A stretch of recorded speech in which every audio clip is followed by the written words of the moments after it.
বিশ্ব সংবাদে আপনাকে স্বাগত। শুরুতেই জানাবো হাতে পাওয়া সর্বশেষ আন্তর্জাতিক সংবাদের শিরোনাম, পরে বিস্তারিত। প্রথমে ইসরায়েল, ফিলিস্তিন ও ইরান যুদ্ধ চলছে, জানিয়ে দেব আমাদের হাতে থাকা সর্বশেষ গুরুত্বপূর্ণ আপডেট আন্তর্জাতিক সংবাদ। যুক্তরাষ্ট্রের 2 যুদ্ধজাহাজে হামলার দাবি হুতিদের। জানিয়ে দিব ইসরায়েল বিরোধী বিক্ষোভে মধ্যরাতে উত্তাল জর্ডান। আরো জানিয়ে দিব নিহত ফিলিস্তিন শিশু এখন যুক্তরাষ্ট্রের আন্দোলনের প্রতীক।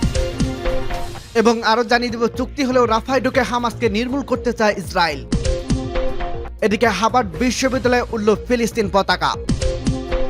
এবং সর্বশেষ জানিয়ে দেব গাজায় ইসরায়েলি হামলায় আরো 40 ফিলিস্তিনি নিহত।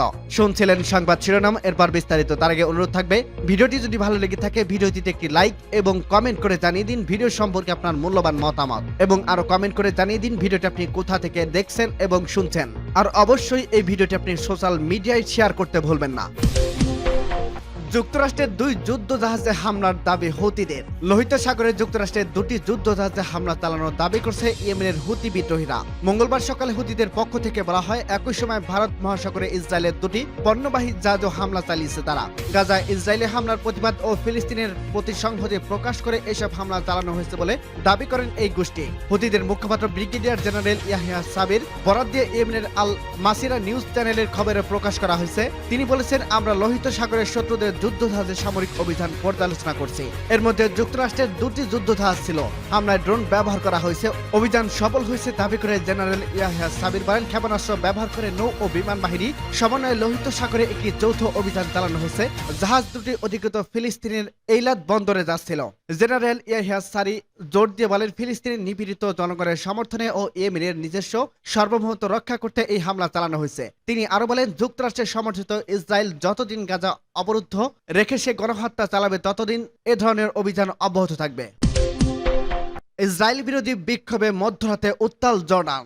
জর্ডানে ইসরায়েলি দূতাবাসের সামনে আরো বিক্ষোভ করছে হাজারো মানুষ। মঙ্গলবার 30 এপ্রিল মধ্যরাতে আম্বানে এই বিক্ষোভ হয়। ফিলিস্তিনি মিডিয়ার বরাতে ইরানের রাষ্ট্রীয় বার্তা সংস্থা ইরান জানায়, গাজায় ইসরায়েলি বর্বরতার প্রতিবাদে এবং অবিলম্বে হামলা বন্ধে মধ্যরাতে উত্তাল হয়ে ওঠে আম্বান।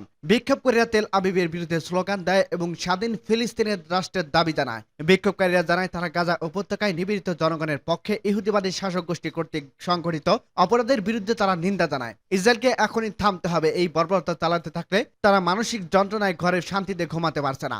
বিবেকের তাড়নায় মধ্যরাতে রাস্তায় নেমে এসেছে। এদিকে মার্কিন পররাষ্ট্রমন্ত্রী অ্যান্টনি ব্লিংকেন আম্মান সফর করছেন। তিনি জর্ডানের বাদশাহ দ্বিতীয় আবদুল্লাহর সঙ্গে বৈঠক করেন। ওই বৈঠকে 1 ঘন্টার পর ওই বিক্ষোভ অনুষ্ঠিত হয়। গত বছর গাজায় ইসরায়েলি হামলার পর থেকে জর্ডানে ইসরায়েল বিরোধী বিক্ষোভ ছড়িয়ে পড়ে। বিক্ষোভকারী কিছুদিন পরই ইসরায়েলি দূতাবাসের সামনে জড়ো হয়ে বিক্ষোভ করছে। এতে বিভিন্ন সময় পুলিশের সঙ্গে সংঘর্ষের ঘটনা ঘটে। জর্ডানিদের দাবি, ইসরায়েলিদের হামলা বন্ধ করতে হবে এবং অভিযানের নামে ইসরায়েল বিরোধী ওঠা মানবাধিকার লঙ্ঘনে আন্তর্জাতিক বিচার নিশ্চিত করতে হবে। এছাড়া বাদশার বিরুদ্ধে ইসরায়েলের সহায়তা করার অভিযান তুলেছে বিক্ষোভকারীরা। তারা শরণার্থী শিবিরের গণহারে জর্ডানে আশ্রয় দেওয়ার দাবিও জানিয়ে আসছেন। এছাড়া ইসরায়েলের হামলা করতে ইরানের ড্রোন ভূপাতিত করে মুসলিম বিশ্বের সমালোচিত হয় জর্ডান। জর্ডানিরা বলেন, ইসরায়েলকে সহায়তা করে জর্ডান সরকার ফিলিস্তিনিদের বিরুদ্ধে অবস্থান নিয়েছে, যা লজ্জার। চুক্তি হলেও রাফায় ঢুকে হামাসকে নির্মূল করতে চায় ইসরায়েল। ইসরায়েলের প্রধানমন্ত্রী বেঞ্জামিন নেতানিয়াহু বলছেন, জিম্মি চুক্তি হোক বা না হোক, সম্পূর্ণ বিজয় অর্জনের জন্য আমরা রাফায় ঢুকবো এবং হামাসকে নির্মূল করব। মঙ্গলবার 30 এপ্রিল গাজায় নিহত সেনাদের পরিবার এবং জিম্মিদের স্বজনদের তিনি একথা বলেন। নেতানিয়াহু আরো বলেন, লক্ষ্য অর্জনের আগে আমরা যুদ্ধ বন্ধ করে দেব, এমন ধারণা করার বিকল্প নেই। খবর আল জাজিরা। এদিকে বেশ কিছু জিম্মির মুক্তির বিনিময়ে গাজায় 40 দিনের যুদ্ধবিরতির প্রস্তাব দিয়েছে ইসরায়েল। ফিলিস্তিনি মুক্তিকামী গোষ্ঠী হামাস ইসরায়েলের প্রস্তাব পর্যালোচনা করছে। কায়রোতে সর্বশেষ আলোচনা শেষে কাতারে ফিরে হামাস জানিয়েছে, প্রস্তাব নিয়ে আলোচনা হয়েছে, যত তাড়াতাড়ি সম্ভব আমাদের মতামত জানাবো। অন্যদিকে ইসরায়েলের প্রধানমন্ত্রী কার্যালয় থেকে প্রকাশিত বিবৃতিতে বলা হয়, গোষ্ঠীগুলো নেতানিয়াহু এবং জাতীয় নিরাপত্তা উপদেষ্টাকে যুদ্ধ চালিয়ে যাওয়ার পাশাপাশি এটি শেষ করতে আন্তর্জাতিক চাপ প্রতিরোধের আহ্বান জানিয়েছেন। ইসরায়েলের 2টি লক্ষ্য হলো হামাসের সামরিক ও শাসন ক্ষমতা ধ্বংস করা এবং সব জিম্মিকে ফিরিয়ে নেওয়া। হার্ভার্ড বিশ্ববিদ্যালয়ে উড়ল ফিলিস্তিনের পতাকা। বিক্ষোভে উত্তাল মার্কিন বিশ্ববিদ্যালয়গুলোতে ক্রমেই বিক্ষোভ আরো তীব্র হচ্ছে। এরই মধ্যে বিশ্ববিখ্যাত হার্ভার্ড বিশ্ববিদ্যালয়ে উড়ল ফিলিস্তিনি পতাকা। উল্লেখ্য, আমেরিকার বিভিন্ন কলেজ ক্যাম্পাসে ফিলিস্তিনপন্থী বিক্ষোভ অব্যাহত রয়েছে। এদিকে প্রশাসন প্রায় 1000 জন বিক্ষোভকারীকে গ্রেপ্তার করেছে। সপ্তাহখানেক আগে নিউ ইয়র্ক কলম্বিয়া বিশ্ববিদ্যালয়ে শুরু হয় এই বিক্ষোভ দ্রুত আমেরিকার অন্য বিশ্ববিদ্যালয়গুলোতে ছড়িয়ে পড়ে। এদিকে গাজা ইসরায়েলে আগ্রাসনের জোরে মার্কিন বিশ্ববিদ্যালয়গুলোতে শুরু হওয়া এই ফিলিস্তিনপন্থী বিক্ষোভ অব্যাহত থাকার পাশাপাশি পুলিশি দমনপীড়ন এবং গ্রেপ্তার অভিযান অব্যাহত রয়েছে।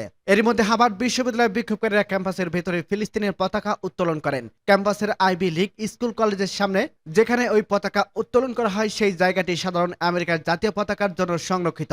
এছাড়া বিক্ষোভকারীরা ওয়াশিংটনে হিলটন হোটেলের ওপরের ফ্লোরের জানালা থেকে একটি বিশাল আকৃতির পতাকা উত্তোলন করেছিলেন। এটি মূলত হোয়াইট হাউস সংবাদদাতা সমিতির বার্ষিক 900 বছরের স্থান।